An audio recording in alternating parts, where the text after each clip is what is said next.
Isa naman ang nasawi habang isa ang sugatan sa insidente ng pamamaril sa sitio Agdamay, Barangay Budak, Tayum, Abra.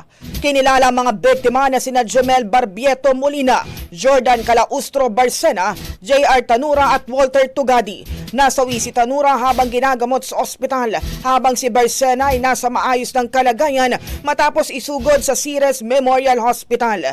Ayon sa ulat ng Tayum MPS, mismong si Mayoralty candidate Kathlia Carino Alcantara ang personal na nag-report sa pulisya matapos munang paputukan ng kanilang grupo. Sa paunang investigasyon, nabatid na naganap ang pamamaril matapos magkasalubungan ang kampo ni Walter Tugadi at ang convoy ni na Mayoralty candidate Alcantara at Barangay Captain Ryan Luna sa gitna ng pangangampanya.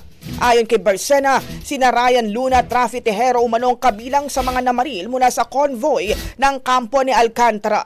Na-recover sa lugar ang mga basyon ng caliber 45 at 5.56mm na baril. Wala namang naitalang sugatan sa kampo nila Alcantara. Kasong paglabag sa Republic Act 10591 at Common Act Resolution 11067 ang isasampa sa dalawang natukoy na sospek at apat pang Jando. Ang bahaging ito ay hatid sa atin ng Maxan Mangosteen Santon Coffee. Max Healthy, Max Sarap.